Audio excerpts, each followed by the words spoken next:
السلام عليكم، مرحبا بكم معايا في قناه مطبخ البنات. كي دايرين؟ لاباس عليكم؟ كنتمنىكم كلكم تكونوا على خير وبخير، صحه جيده يا ربي، في احسن الاحوال.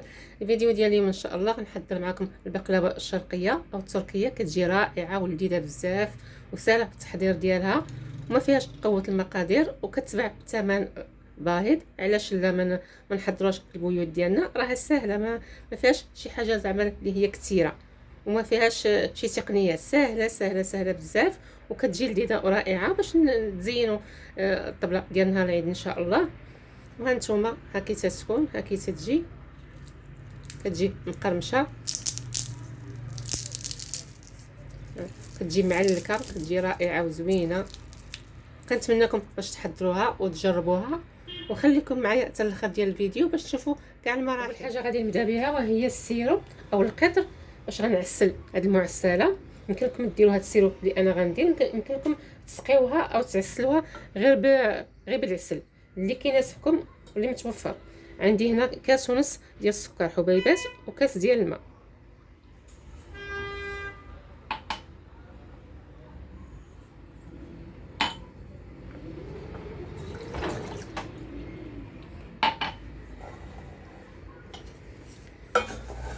نبقاو نخلطو بحال هكا حتى كندوبو هاد السكر بحال هكا. غادي نزيد ليه واحد المعلقه صغيره ديال الحامض، ضروري من الحامض باش السكر ما كيجمد ليناش فوق المعسله او فوق الحلوه ديالنا بحال هكا. صافي، وغادي نهزها فوق النار وغادي نقابلها، نبقى مره كنحرك هاد السيرو ديالي وكنهبط هكا الجناب باش ما يتحرقوش ليا حتى كيولي السيرو. انتما تشوفوه معايا السيرو كيطيب.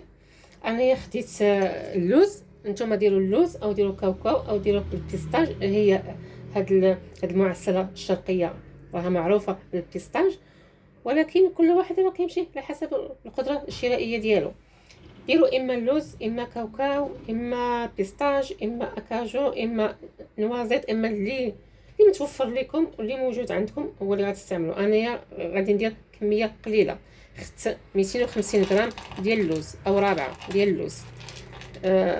درت ليها الماء طيب وفسختها، نقيتها وخليتها حتى يبسس مزيان ورشيتها بشويه ديال الزيت. هاد المقطع راني صورته ولكن ما لقيتوش، ما عرفت كيفاش تمشى ليا، تسمح ليا غير في هاد اللحظات اللي انا كنصور ما عرفت كيفاش تتسمح ليا.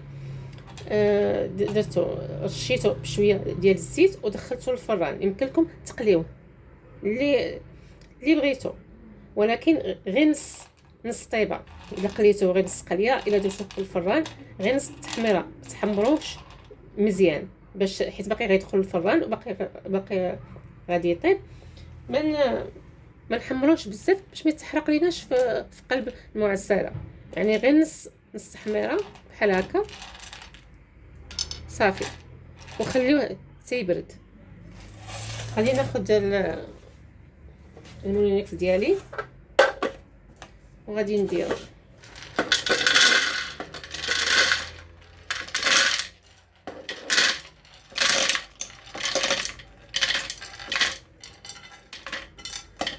ديرو في الهاشوار اللي كاينه عندكم. وغادي ندير ليه واحد المعلقه كبيره ديال السكر ومعلقه كبيره ديال الزبده مذوبه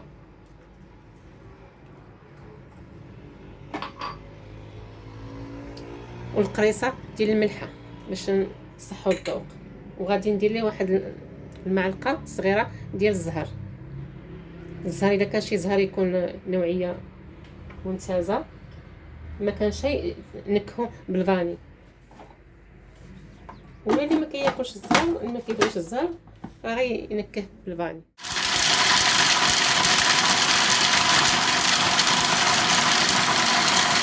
السيرو ها نتوما، ها هو كيف تيجي، كيجي بحال هكا، هو حشك ديال العسل ولكن خفيف على العسل بحال هكا.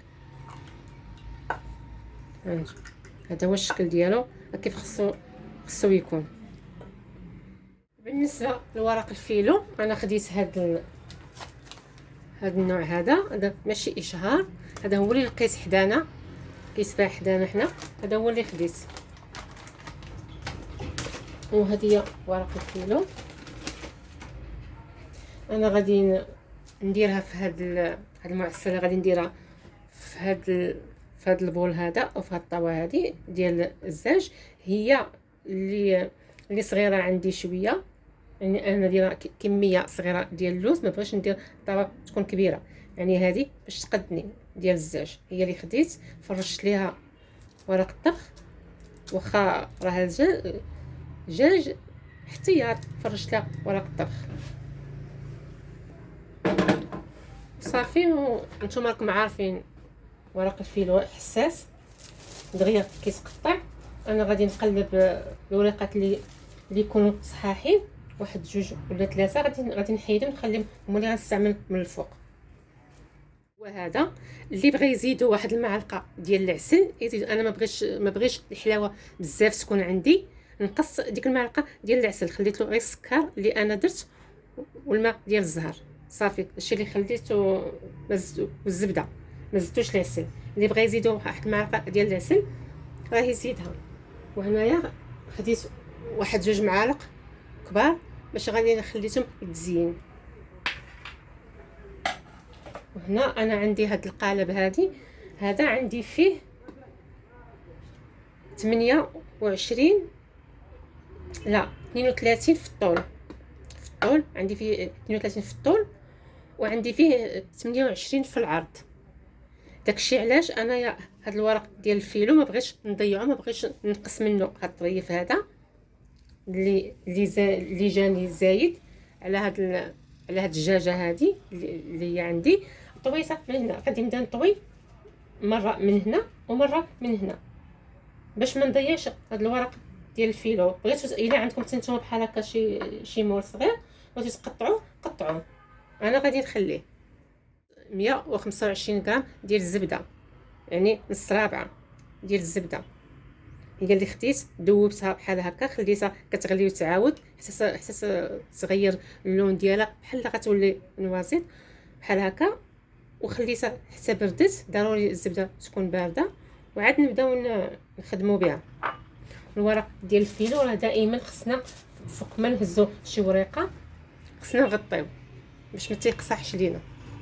ناخذ هاد الزبده وغادي نبدا ندير غير بحال هكا، وغادي ندهن هاد الورق ديالي بحال هكا.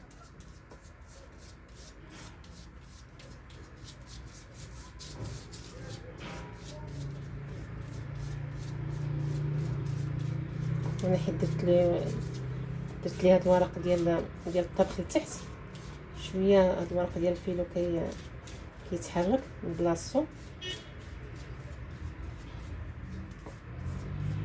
ولا غادي نحيدو كاع باش ما يبقاش برزتني. غادي نحيدو كاع صافي بحال هكا. هاد الورق الفيلو دغيا دغيا دغيا دغيا دغيا تيتقطع. دائما نردو معاه البال.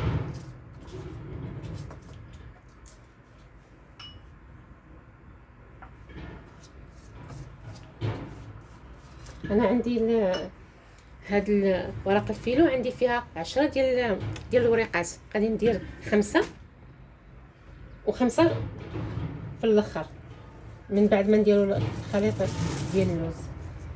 باغي ندهن ورقه بورقه، ندير ورقه وندهن بالزبده، ندير ورقه وندهن بالزبده حتى نكمل 5 ديال الحبات او ديال الوريقات. كنحطوا الورقه قبل ما ندهنوها بالزبده، كنبقاو بحال هكا نضغطوا عليها بحال هكا، عاد كندهنوا بالزبده غير بحال هكا نقيطات. كنبقاو ندهنوها بحال هكا. كملت الطبقه الاولى. دابا غادي ندير اللوز.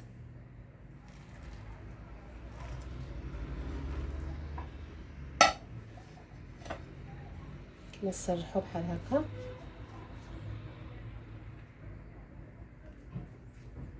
هاد البقلاوه كتجي زوينه وكتجي لذيذه، واخا ما فيهاش بزاف ديال المكونات، راه كتجي زوينه بزاف يعني.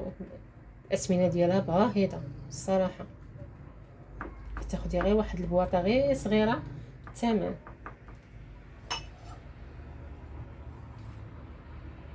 نقادو باش يجينا كاع السمك كله بحال بحال.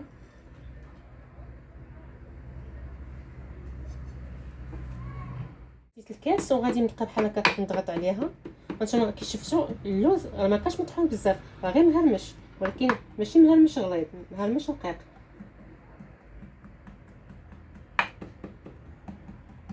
حتى الا كان الطحانه ديالكم كطحن لكم اللوز بزاف، ديروا غير بلون. قادو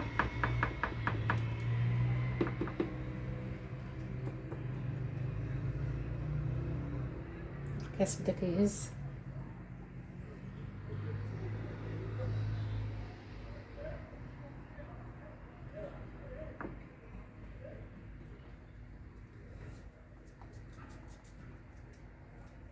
حتى الا خرجت لنا شي حاجه على الجناب نرجعوها باش ما كتحرق ليناش في الفرن. انا راني مشعلاه دابا 10 ديال الدقائق. شعلت الفران، انا عندي الفران ديال الغاز ماشي ديال الضوء، يعني خصو يشعل قبل باش يكون سخون. صافي وغنبدا دابا عاود ندير الطبقه الثانيه او الاخيره حتى غنكمل كاع الوريقات اللي ديال الفيلو اللي عندي في كل ورقه، بحال في الاول. كل ورقه غادي ندهنها بالزبده بحال هكا، غير نقيطات.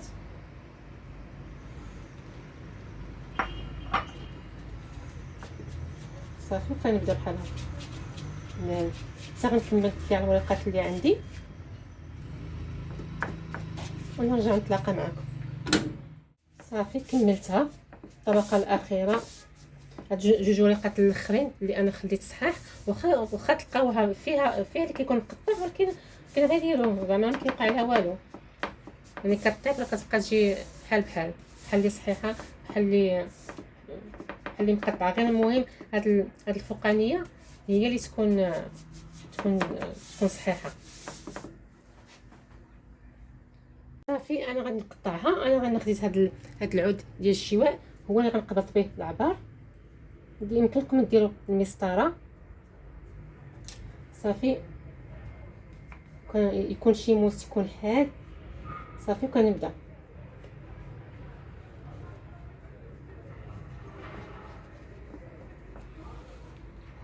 صافي قطعتها على الطول. دابا غادي نقطعها على العرض. تنيت هاد العود ديال الشواء هو باش غنقبط العبار، وغادي نبدا نقطع. ضروري من الموس يكون ماضي مزيان حاد باش يدوز لكم في الورق. كملت في التقطاع. هاد الزبده اللي بقات ليا هي اللي غادي نسقي بها هاد الورق ديال الفيل او هاد المعسل. المجموع انايا استعملت 125 غرام ديال الزبده اللي دوبت. الفرن راه شاعل. غادي ندخلها طيب وغادي نقابلها. هي كتاخذ ما بين 45 دقيقه حتى 50 دقيقه على حسب الفرن ديالكم، وعلى حسب واش ديال الضوء ولا ديال الغاز. وغادي نقابلها وغادي نبقى ندير في الطاوه نقلبها من كاع الجوايه، ندورها من كاع الجوايه باش تحمر ليا. الا لقيت خصها تحمر ليا من الفوق غادي نطفي لتحت ونشعل الفوق. انا عندي الفرن كيشعل اما من التحت اما من الفوق. غادي نخليها تتحمر ليا، والفرن خصو يكون سخون ويكون ناقص باش ما كتحرقش وهي باقا ما طابتش. صافي ونرجع نتلاقى معكم ان شاء الله. صافي طابت ليا البقلاوه ديالي، خرجتها من الفرن. انا خدات ليا ساعه، درت لها 45 دقيقه، قلبتها لقيتها باقا ما تحمراتش، عاود زدتها 50 دقيقه، وصلتها ل 50 دقيقه ما تحمراتش، ولكن كملت لها الساعه. هي هكا جات محمره، هي سخونه، والسيرو او القطر سخون. واش غادي نسقيها بحال هكا، ما غاديش نسقيها كلها دقه واحده، غادي نسقي شويه، وغادي نخليها تشرب هذاك السيرو اللي درت لها المره الاولى. عاد نعاود نسقيها المره الثانيه، حيت الا سقيتها كلها دقه واحده داك السيرو كله غادي ينزل لتحت وما غتاخذ ليا والو. كتجي غزاله، الريحه ديالها يا سلام. وكيف شفتوا ما فيهاش قوه المقادير. كنجيبو العجين واجد. هاد اللوز اللي خليت باش غادي نزين ولونته بالملون غذائي على حساب اللون صافي، يعني راه معروف راه اللوز. هاد اللوز هذا خديت شويه ولونته، درت فيه شويه ديال الملون، درته في واحد البلاستيكه بحال هكا، بقيت كندير ليه بحال هكا حتى تلون صافي. هو باش غادي نزين، يعني تزين كيبقى اختياري. يعني انا مصوبه غير الدار، داكشي علاش. اما الا كنتو غادي تخرجوا كومود بطبيعه الحال ما غاديش تزينوا اللوز باللون ديال البيستاش. صافي دابا غادي نعاود نسقي المره الثانيه.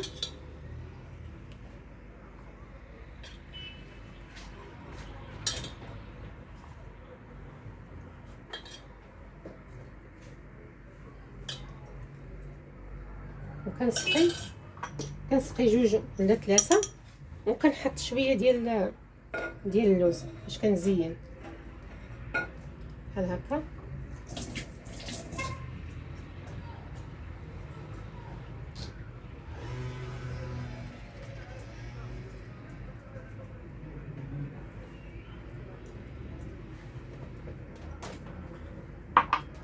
ولا كديروا عاود اللوز اللي ما منونش بحال هكا.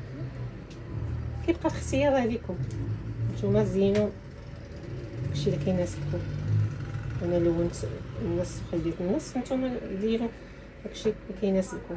فوالا صافي غنستمر غنكمل كاع الكميه اللي كاينه عندي، وغادي نخليها حتى كتبرد مزيان وكتشرب، ونرجع نتلاقى معكم. هانتوما ها الشكل النهائي ديال البقلاوه ديالنا اللي حضرت معكم. هانتوما ها كتجي مقرمشه، كتجي لذيذه ورائعه، وكيف شفتوا سهله التحضير ديالها.